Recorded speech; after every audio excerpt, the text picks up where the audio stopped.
You hadn't broken below triple. Ooh, this ain't gonna end well. We're locked in a racetrack that we shouldn't be in, an Audi Quattro UR Turbo. We had to open the boot with a cricket bat.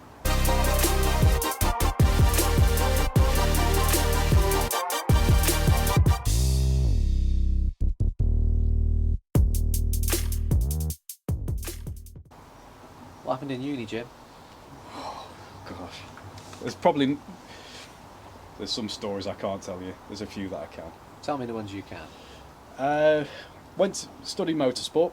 Picked Huddersfield. Very cool. Picked Very Huddersfield so I could meet Patrick Stewart. Huddersfield mini spares. Yes. Just popped into my head from back in the day. Still There you going. go. Really? Oh yeah, it's massive. There you go. Yeah, I took a gamble on whether I'd meet Patrick Stewart. I did. It was the most expensive handshake Was of he my a life. singer? Patrick Stewart? Patrick Swayze? Patrick Stewart? Yeah, the old guy was on Star Wars. Star Trek. Yeah. I don't know much about TV. He's involved with the university, and Oh, cool. he'll do one graduation a year. Cool. And he did ours, and it was a big gamble because I thought, well, I'm going to end up meeting him, and I did. There you go. That That's was, your yeah, claim to fame. that's the reason why I went to Huddersfield. That Ah, was it. Fair enough. Just so I could meet this guy. It was so stupid. But then I met a lot of other people who I'm still friends with now. Because you were living in a house full of crazy people that were all petrol heads, weren't you? Yep, in final year, we had a house that was a converted pub. 15 bedrooms.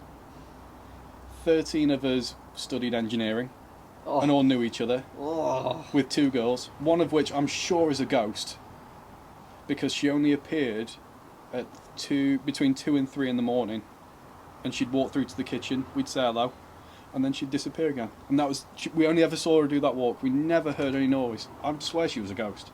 Interesting. What about the other one? She used to go out with one of the guys who lived in the house, and then about 3 weeks later they split up.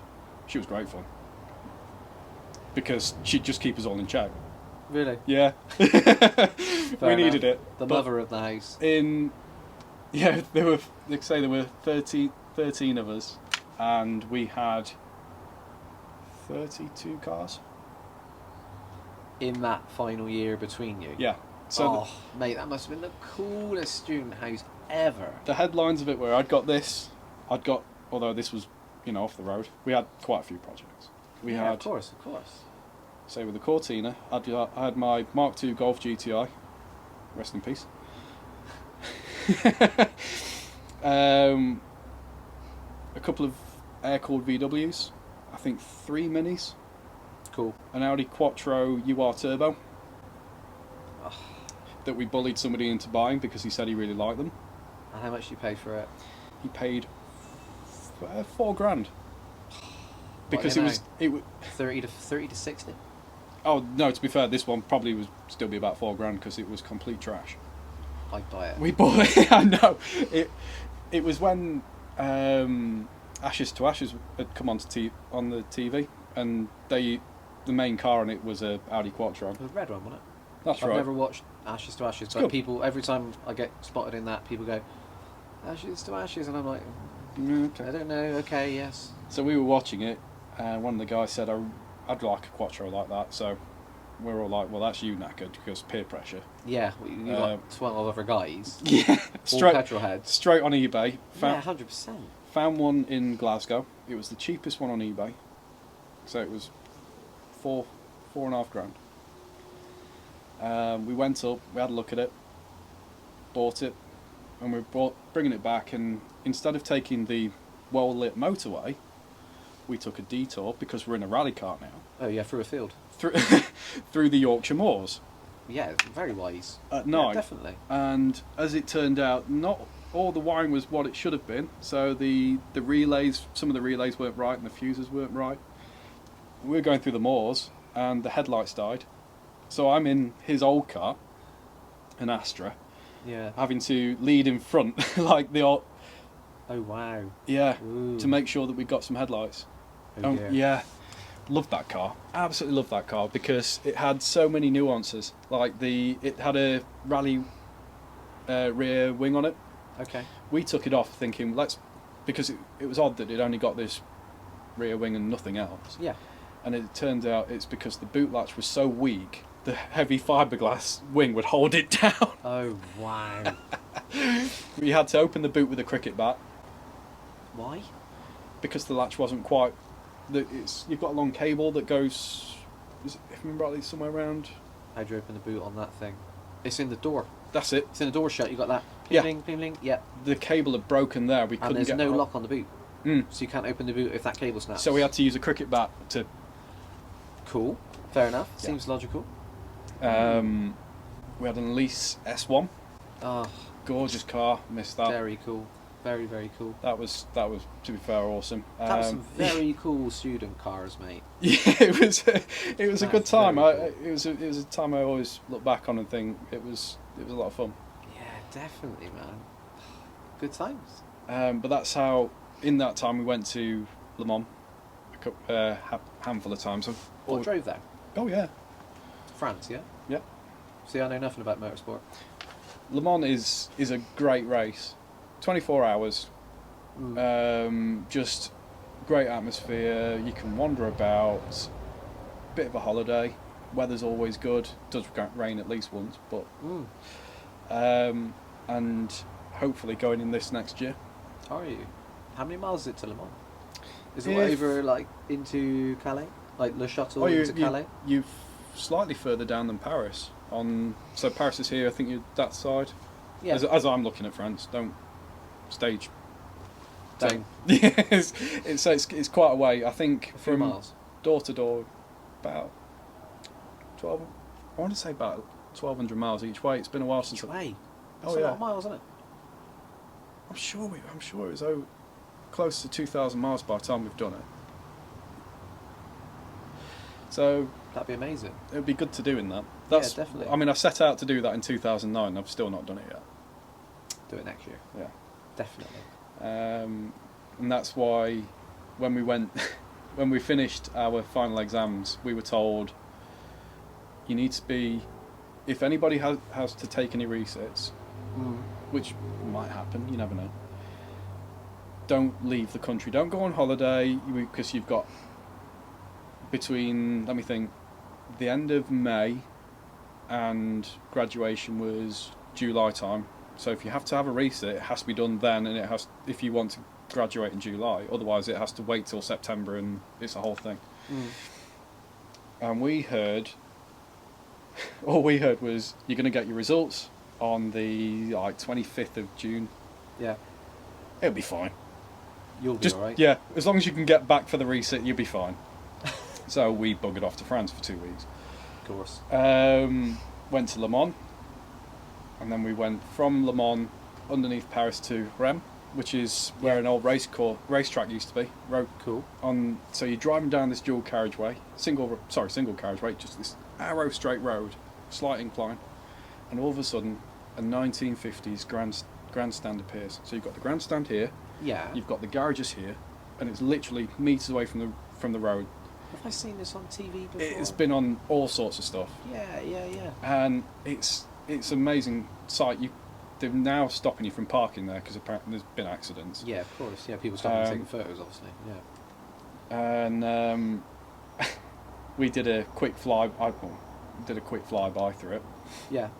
To get it on camera.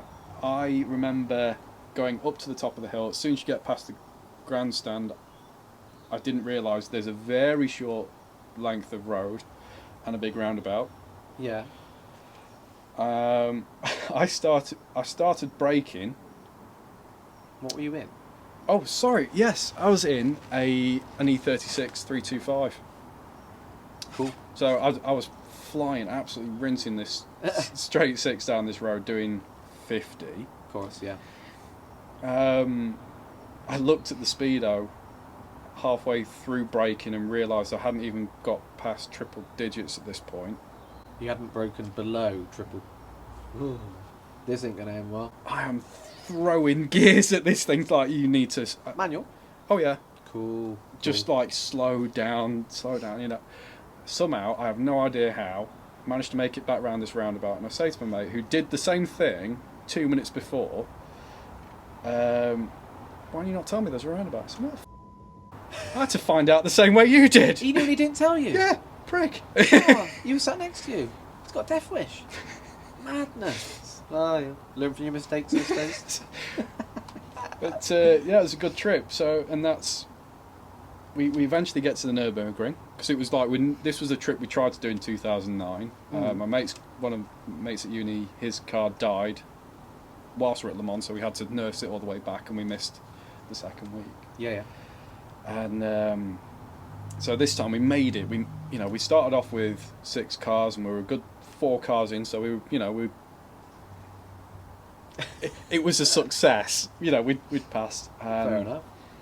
The 25th comes around, which was a results day. Oh, results day. Yeah. Yeah, results day. You were away at this stage. Yeah, in Germany. At the Nurburgring. Oh, okay, cool. Yeah. And it's a bit tense. We're all a bit on edge because we're all about to find out. So we go to find the nearest McDonald's, get a coffee, free Wi-Fi. Cool. Yeah. We're sitting there, refreshing. And lo and behold, I got the grades I needed. We'd all got our degrees. Cool. It was great. And it was, well, we're here. It's the Nurburgring. Track's just opened. We're all on a massive adrenaline high. Yeah. Let's do it. So let's smash around the track in the E36. Absolutely sent it. Matt, bless him, he'd done the ring a few times. So he went in front, and just as we got there, it started raining. Oh, there's nothing worse. You want to push on, you want to enjoy the experience, and it's pissing down with rain. And it was heavy. Oh. Proper summer, big rain. Even drizzle's heavy at 120 mile an hour. And we went round. The only person I overtook was Matt, because I made a principle I have to overtake somebody. So just as I got round the end, I just quickly dipped round him. But we went full send into the carousel. Wow. In the wet, and that... Getting ready for the ring, you tend to play it a lot on like Gran Turismo and try and figure out... I've never ever seen it. I know it's 13 miles. Is that like the long course? Yep, so I've never really... Yeah, never been round it. 120 corners, I think. It must take a hell of a long time to learn that. Yeah, that's You'll never learn it. So will you? Like Sabine knew it. Yeah, you have to be doing hundreds of laps to figure it. But we thought, well, we'll play it on the Xbox or the PlayStation and try and remember as much as we can. And you come to the carousel and you think, oh, it's fine. It's just a bank corner. You just go in. You sends you straight round. We're great. Is it all a curb carousel? Yeah, so it's banked, but then it's also flattened at the edge, so around the outer edge. So if you don't want to go in, you'd have to drop in. You can go around it slowly. You can go around the outside depending on what's happening. Yeah. And we're coming up to it, and I said to Sean, "So we're going." So yeah, we're going drop it in.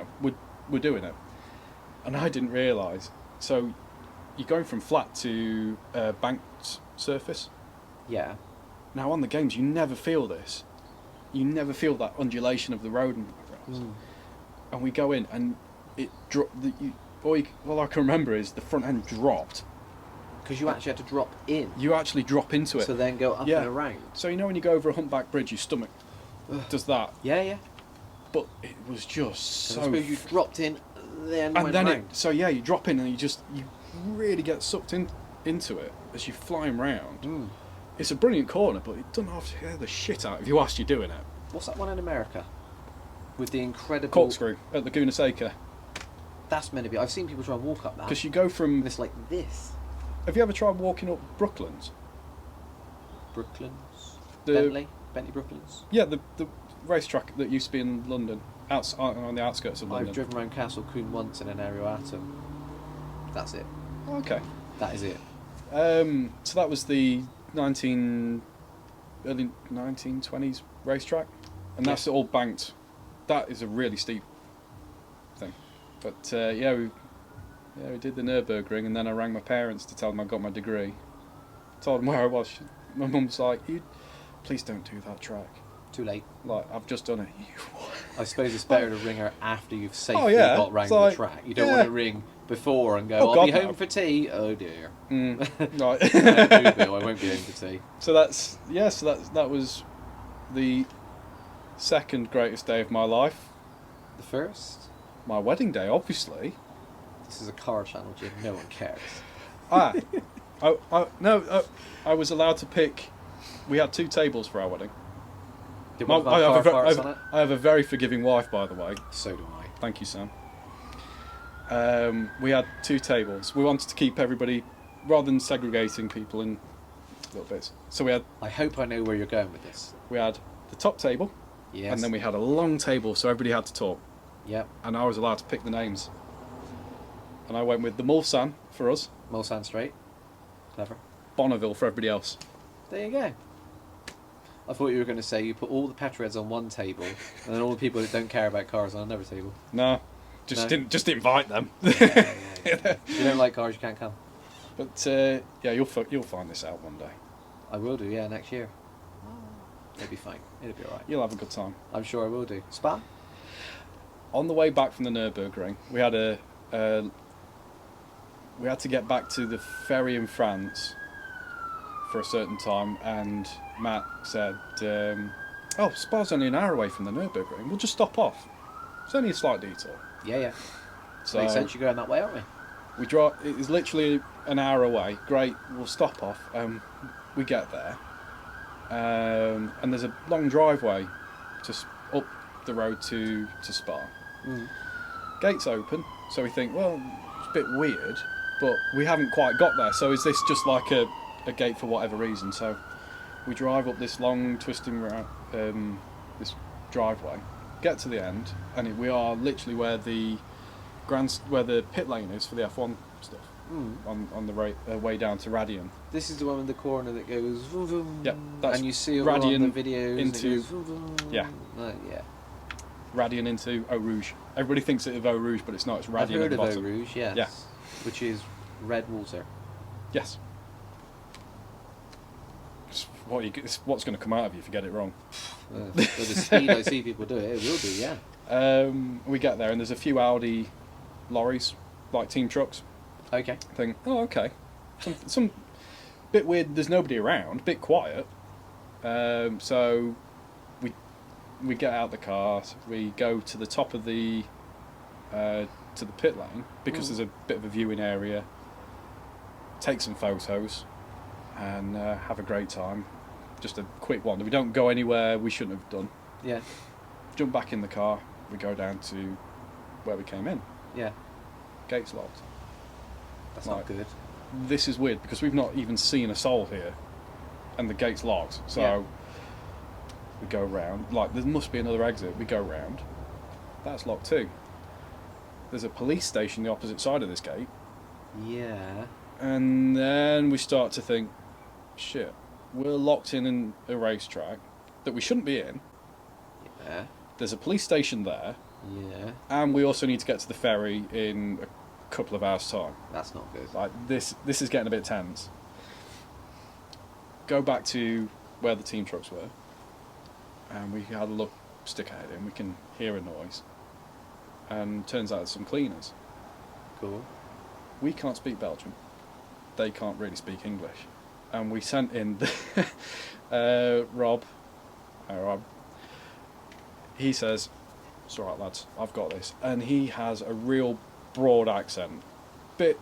Broad Belgian accent? No. little bit Sheffield, because he's not far from where I'm from. He's between me and Sheffield, and there's a bit of a mix. Say, look, any chance you could open this gate for us? What? Say, love, gate locked, open. 5 minutes. True to word. 5 minutes. She let us out. Well, did you finish your shift and she opened the gate for you? Yeah. And she let you out of Spa and you made your ferry? Like I was on the last chopper out of Saigon. Straight out of Belgium, like just floor it. Really? Just get out of here. It was a bit like that.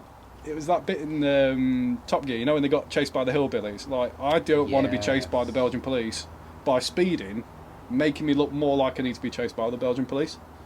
Yeah, you can't really speed inconspicuously, can you? No. So yeah, we quickly got out of Dodge and made it back to the ferry. But Jesus Christ, that was tense. Yeah, definitely. You didn't even go around the track. No, should have done. I mean, if you're gonna get caught, you might as well get caught. Yeah, properly. Exactly. Like, yeah. let's go for it. Yeah, definitely. Great stories. Love it. No, fair play. Uni time sounded good, to be fair. Yeah, I enjoyed it. It wasn't something I set out to do. Never want. When I was 18, 19, did my A-levels. Didn't really know what to do with myself. Loved cars, so went to college to learn how to work on cars. They just started a motorsport course. I didn't even know that existed. If I'd have known that shit existed, I would have done that. Exactly. I came out of school, and it was like, I love cars, but I want to keep it my hobby. I don't want to do them all the time. I don't want to have dirty hands all the time. I'll go and fix boilers for a living. Boring. But now I get to do cars in my spare time. It's the best thing in the world. It's a useful skill.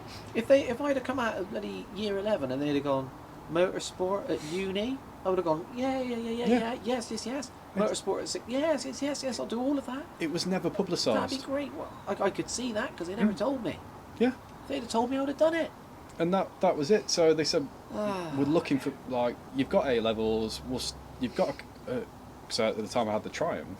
Like, well, you kind of know a bit about cars, so we'll start you at level 2. So I've already saved 2 years doing level 1. Cool. We've got this motorsport course. Trying to get people onto it. We have to run it. There's nobody on it. Like, oh. So you're on your own. It's like, so do you want to do it? I'm like, okay. Why not? Yes. So I ended up doing 2 full-time college courses at the same time. Yeah. No, let me think. I was told level 2 should take 2 years. Level 3 should take a year. I did the whole thing in 2 years. Worked my arse off for that because I loved it. That's what I enjoyed doing. So what did you come out of it? A HND in motorsport engineering. Does that thing still continue now? Or was it does. Like It does, because you know what? I couldn't get an apprenticeship for love nor money. The only ones I could get were for parts admin, which I didn't want. No, of course you want to be working on them and driving them, don't you? You don't want to be going, oh, hello, Jim speaking, how may I help you? Yeah, oh yeah, you need a fan belt for that. Yeah, exactly. Boring. Give me a good job. So I was just fortunate, basically. Yeah, massively. Lucky boy. Really enjoyed it and thought, shit, I want to carry this on. I want to keep this going. Saw they were doing university courses and went to university. So I was, instead of having the gap year where you go travelling and whatever else, gap year. Gap year. Oh, you've not been to India. Like, you've not been to India unless you've been, you've shit through the eye of a needle. But like travelling like gap year. So instead of doing that, I pissed around with cars. I absolutely loved it. Absolutely dreamy. I suppose it's the same. So you were out, actually learning how to do cars, and I was going through college learning how to fix boilers and playing around with cars on the weekend. Yeah. And I still play around with them on the weekend, and so do you.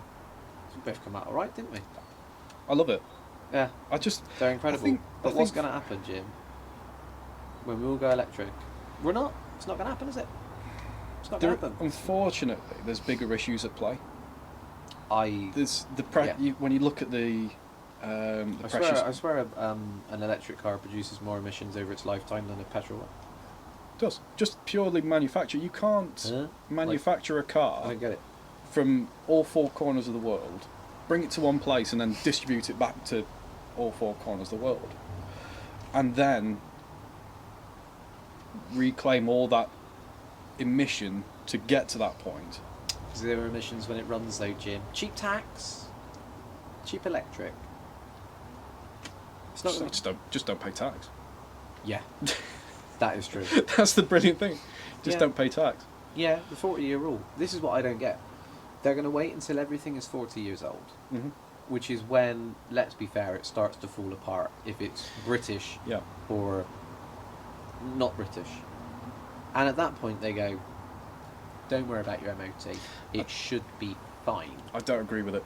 No, because if you knew nothing about cars and you went and bought a 40-plus-year-old car with corroded brake lines and you went out for a drive and your brake line failed, and It's on you.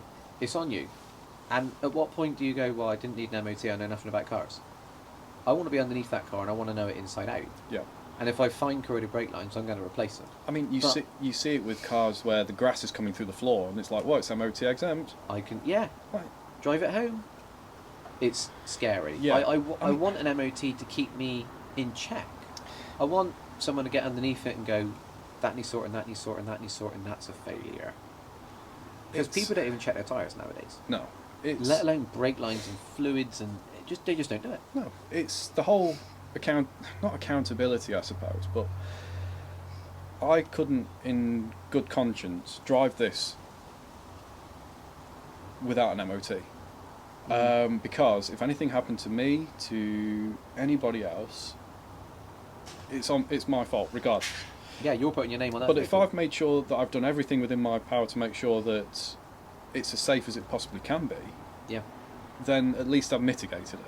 Yeah, 100%. And that's basically it. I mean, even with, I've not built a car for several years before I finished this. I mean, motorsport days were over by that point. But the first thing I did, I gave it a test run, see if it was okay. When it was quiet, small industrial estate nearby. Yep. Second thing, into an MOT. That is the other flaw, though. Because if you pull a car out of a full resto, you want to put a couple of hundred test miles on it. But you can. Legally, you have to initially go straight to the MOT test station, and they go, your handbrake don't work, your brakes aren't very Brake good. efficiency. Well, what do you expect? They're still brand new. That was the only thing They're not bedded in. That was the only thing they did me on. And I say did me on like I'm not bitter about it at all. But they put it down as an advisory, but given that the fact it's as white underneath as it is on top, and I told them that I just want to see what needs finishing. If anything needs fixing, then I'll go and fix it. 100%, yeah. And they said, well, clearly your brake efficiency is going to improve. We've given it we've had a little play with it on the handbrake, and it's gone up. So we know that it's going to happen. What's it on? Discs and drums or drums and drums? Discs on the front, drums on the back. Survey? No. So just heavy pedal and just push hard? Yeah. And they're only going to get better. And they're only going to improve and bed in over time, which they have done. Yeah. Because it's still here and it's in one piece. And that was it. So it was... Did it used to have overriders on it? They're not the bumpers that they were the straightest bumpers I could get hold of at the time. What about D-bumpers? Do they look cool D-bumpered? They do. Like a Mini looks cool D-bumpered, but then I see them D-bumpered now and I don't like them because I'm getting older. Yeah, Worrying. Sunbeam Tiger. D-bumpered. Amazing. It's a very cool car. Bumpered, not cool. No, Not for me. I love them D-bumpered. I think they look really smart and slick. They look cool. D-bumpered looks cool, as does quarter bumpers. I mean, look at that. Coupe GT. It's not D-bumpered, but the bumper is moulded in. Back in the day, it used to be part of the aesthetic, didn't it? All those bumpers are so curvy and sexy. Whereas now, we're like... It's just part of the front. It's just a chicken nugget. Yeah. Go look around any car park now and it's just full of chicken nuggets. Boring dog shit, round, curvy, chicken nugget rubbish. Cookie cutter, it doesn't matter whose badge is on it, they all kind of look the same. They're all the same, mate. It's all a load of crap, isn't it? Yeah. But you can put the quarter bumpers on that are on from a Lotus, so it's like covers... They look a bit... The only way I can describe it, it looks a bit like mutton chops, like sideburns. Vixen. Bumperettes. Yes. Front and rear have bumperettes. Yeah. Because they had the bumperettes on the Vixen so that when you hinge the front down, the bumperettes hit the floor, not the fiberglass. Clever. Apparently. And it's a little styling cue, isn't it? Exactly. But it looks like it's had overriders on it. Yeah. Because there's a little bit better chrome in the spots where the overriders Unfortunately, yeah. So I think it was... I wanted to have the original full straight bumper. Because I think it looks kind of cool. What have you got on there at the moment? That's a straight bumper, isn't it? Yeah. Full, which is... they say the look I wanted. I wanted the original straight bumper because it's a four-door, it's not a motor, it's not built for racing or anything else. I kind of like the... It's a GT. It's a cruiser, isn't it? Yeah, I just wanted it to look fairly original. There's a few bits I've done to it, there's a few bits I'm going to do to it again, because I kind of also like the sleeper look, so I want to keep it looking fairly standard. I'm just going to jump in at the moment and say Jim is extremely talented with his CNC, CAD, and 3D printing. These are 3 things that just go over my head. But he's just designed his own fuel tank with a view to go injection at some point, and maybe a ZTEC engine swap, and maybe an RX-8 an RX-8 gearbox. Oh, I've got the gearbox. And you've rewired it yourself with all the relays and the switches and the fuses, and you've designed your own fuel tank, and I think it's incredible. Very, very, very cool. You've almost it's like Resto modding without being able to see it, because you're like future-proofing it, aren't you? Yeah, there's something I remember hearing on TV once, and it was, if you've done something right, nobody will ever notice you've done it. Yeah, no, I got time and that's for that. That's the way I want to be. Like, I want to try and improve things. There's a lot that can be improved on it. There's the a lot. Badges, the Ford badges. I don't have any. There's no Ford badges on it. Oh, I quite like it. In that case, there should be one. I suppose on the front wing around here. But you got rid of it. Yeah, because when you drill these wings, they start to rust. I mean, they are 60-year-old wings. Incredible. So I've tried to keep them as rust-free as possible. But have you put any protection up inside the inner arches, like cavity wax and stuff like that? It's all rapted, and then I've injected wax all over it. To be fair, in the box sections and stuff. Yeah. That was done 2 years ago when I first after I'd painted it. First thing I did was cavity wax before I put anything on it. Yeah. Did you have to drill additional holes for cavity wax in and then put little? No. Oh, so it had additional it had quite a few like in drain there. holes and stuff. Yeah. So you went in, put the lance in, cavity wax, let it drip out like for weeks. Yeah. Like you do with bits of cardboard underneath it. That's and then it. it hardens up, and then it's protected for life. And then I bought a cheap endoscope that attached to my phone. Yeah. And did a test check before and after. Yeah. Makes sense. Yeah, so just peace of mind. Fire that straight up, and have I missed anything? Is it all right? Yeah, I did the same with that Dynax S50. Oh, that's good stuff. Yeah, long lance on it, and just draw it back. Did the same on Anna's MX-5 on the sills. Pulled the side covers off, got all the salt off of it, and then I lanced in the box sections. And then where all the clips went back on, I sprayed a little bit of wax oil on top of those. And then on the few little exposed bits underneath there, I got some ACF 50. Okay. Anti-corrosion fluid 50. Apparently it's used on aeroplanes to stop them going rusty, so it must be pretty good. It's like a pink spray, and you just put a light dusting on, and it forms a film on top of it. ACF 50, I'll dig a bottle out, I'll show you. Yeah, that would be really helpful actually for the because that's what I was thinking. Because if you pulled the wheels off, like on the inner wings, if you put like a light dusting of ACF 50 on there, it will get down into the cracks where the salt and stuff's going to get. To be fair, it tends to be down because they just trap dirt. It's just a dirt trap. There's no arch liners, is there? No. CNC, CAD, 3D print arch liners. I've been doing a bit of. Look, get that to work. Do that. That'd be amazing. Think that's a good idea? Yes. Let us know. Yes. I like your 3D printing, CAD and CAM and.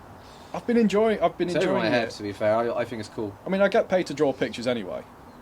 That's the way I do a lot of CAD design. So like literally is colouring in. Yeah. So it's been a challenge to design using for 3D printing, because everything I've designed has been a fabricated component like the fuel tank will be. Yeah, I think. But when you're really designing cool. for a 3D printer, you haven't got to think about turning or milling, or you're not starting with a block and whittling it down to the finished item. You're actually and creating something. Exactly that. Yeah. And it I've changes. seen the little machines. It's just like Yeah, it's like ice. All it is really is just like icing. It's like piping icing. So just in a repetitive pattern till it builds up and builds up. Have you seen that, but with concrete? It's fantastic. Incredible. It's fantastic. Just makes you like a house. Yeah. It's like the sintered metal, where they use a high precision laser. Yeah. And it just produces, again, 3D printed parts out of metal powder. Have you seen on Instagram, on the pictures, the videos that get banged around, those laser welders, when they get really two want things, one. And it goes, it just, that's not real. That can't be It's real. witchcraft. It is witchcraft. It's voodoo. Lots and lots of voodoo, I think. That can't be real. Because I've seen it with dirty metal. That and I it's don't just like understand. two prongs, and it's like TIG. It's just like beautiful. yeah. And I'm like, how? I mean, I'd have It blown must not straight be- through that by then. The machine never does. No, but it's. I want to get one. I also want one of those lasers, those frickin' laser beams that can get rid of Get rid rust. of rust. Oh, that looks dangerous though. Mm. You won't want to slip and get it on your leg, would you? Apparently, I was watching that was on YouTube. A guy was saying, "Well, no, it doesn't damage the skin." He like put his hand in, like. I've watched too many Bond films to be thinking put your hand in that. Yeah. No, it's just it's great. It's, Tattoo removal. That's laser. Different type of laser. could be a side hustle. Pays for the laser. Yeah, definitely. Get rid of your tattoos and bring your Ford down and I'll de-rust it for you. Scary. No, it's been interesting, hasn't it? It's been good. Hopefully you guys have enjoyed our delve into Jim Build's life in cars and all his interesting car stories. And well, I hope you have enjoyed it, because hopefully we're going to be doing a little bit more of it moving forward. I've enjoyed it. It's been a great day. It's been fantastic. It's been a really good day. And like I say, go check out Jim Build's channel, Jim Builds, link in description. Take care. Bye bye. Bye for now.